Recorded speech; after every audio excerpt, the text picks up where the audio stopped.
The Carnival Luminosa. Is it as bad as they say? The good, the bad, and the ugly.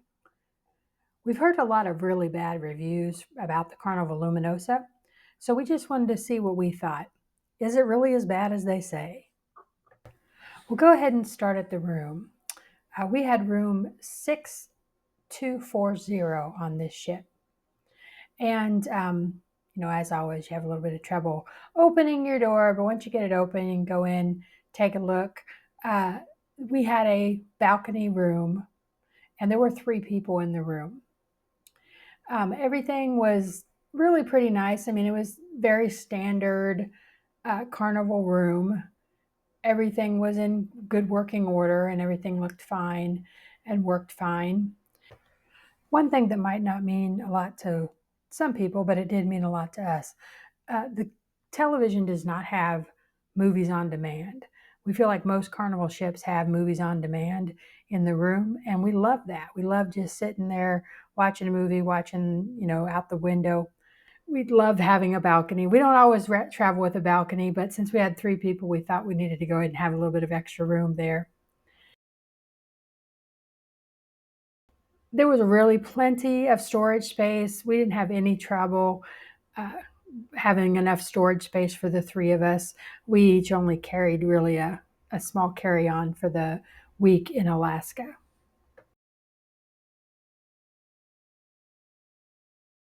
The bathroom was just a normal carnival bathroom. Remember, they do not have conditioner, so be sure and bring your own conditioner if you need that. One of the weird things in the bathroom is they have a tile and it has a naked lady on it. So if that's going to be a problem, if you have children traveling with you or something, you might want to consider bringing something to cover that up with if that's something that's going to be a concern for you. And the bathroom tap water kind of had a funny taste. This is what the couch looks like when it's made up into a bed. So all week long, it just stayed this way. Now we'll talk a little bit about the food. This is probably the number one bad review is the food. It was great. I think it's gotten better maybe since that review came out, or maybe they were having supply trouble or something, but it's really, really good. Everything we had was delicious. The first thing I had to try was the hamburger that was not Guy's. This ship does not have a Guy's, which can be very disappointing if you love Guy's burgers. So we had to try that first, and I'll tell you what, it was a great hamburger. Nope, no donkey sauce, but it was really, really well made. But it was a delicious hamburger. I really liked the Ledo buffet because it was set up more like a food court. They had like a chopsticks area, which was Chinese food and Asian food. They had the pizza. They had the deli. They had the hamburger area. They had um, the not blue iguana, so the Mexican food area, and and then they would have a couple of lunches. They had Guys. Well, it wasn't Guys Pig and Anchor, but it was something very similar, barbecue, and so there were just a lot. There was a lot of variety. They would also of course, have like sort of the regular foods at the regular times, like breakfast and dinner time. They would have, they called it the comfort food, I think is what they called it. So that was kind of the traditional buffet. But I really enjoyed it. We ate there several times, and we really enjoyed the food every time we ate there. The main dining room was delicious. We had some wonderful food there.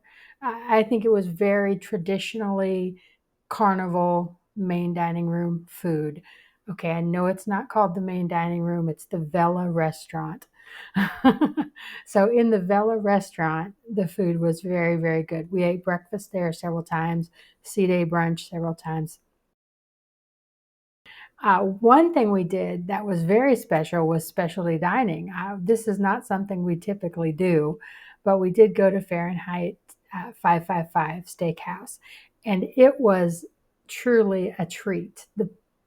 Right off the bat, We didn't even order this, but we got a little, I guess you maybe call it an amuse bouche, and it was the tiny little hamburger. Wow, it was so cute and so good. That maybe was the highlight of the meal. We had beautiful appetizers. I had a lobster bisque with an incredible presentation. I had we each had different kinds of steaks. I had an 18-ounce ribeye, and I could not eat it all. It was so big. And then for dessert, we all got uh, the the melting globe. I don't remember what it's called, but it was a lot of fun just to watch that and to see that presentation and have the little globe melt. It was very, very chocolatey, and I like chocolate, but not that much. So it was a little too much chocolatey for me, but it was, I mean, you can't really complain too much about chocolate.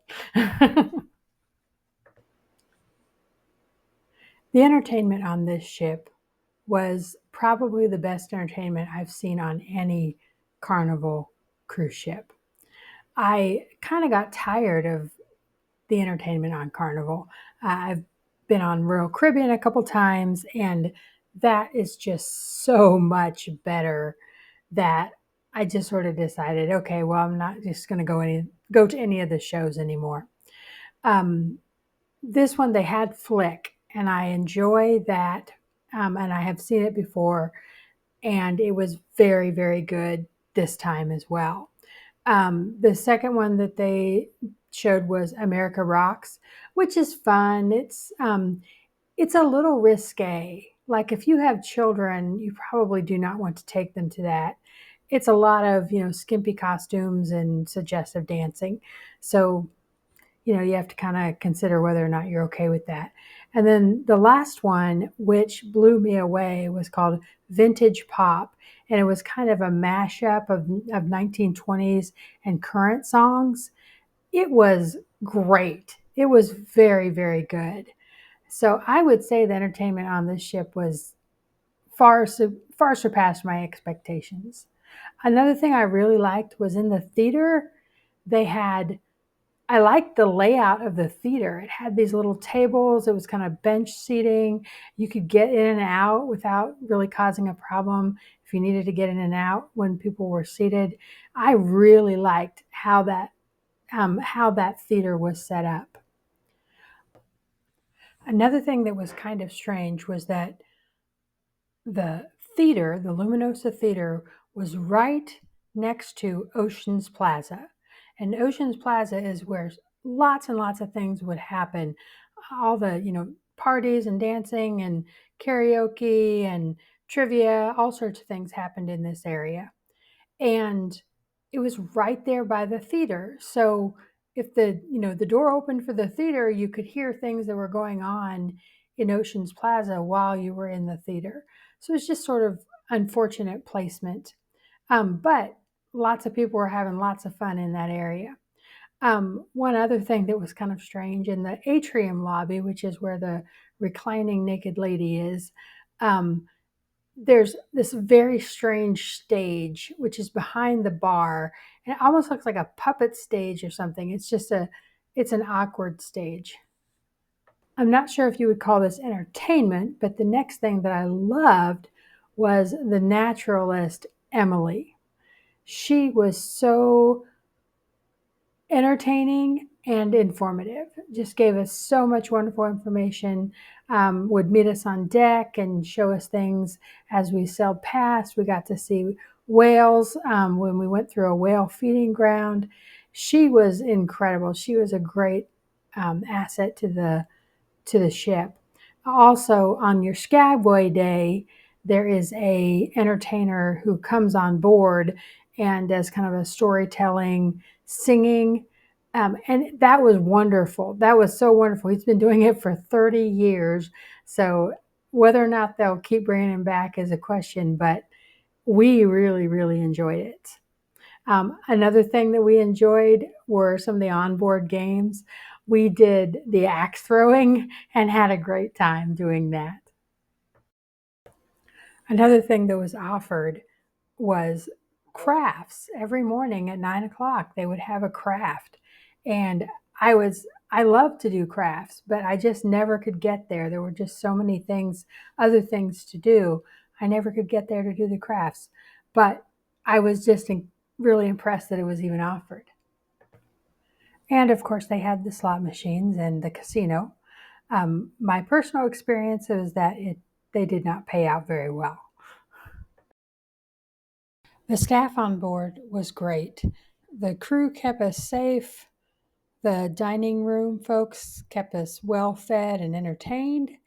And of course, our room steward did a great job of making sure we had lots of towel animals. One of the negatives I saw is that it seemed like a lot of the restrooms were out of order in the public areas quite a bit.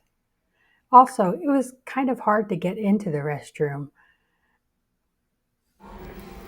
Okay, this is a tutorial on how to get into the restroom. Okay, first you do this, and it will open for you. And once you're in the restroom, to get out of the restroom, you just walk up to the door and it automatically open for you.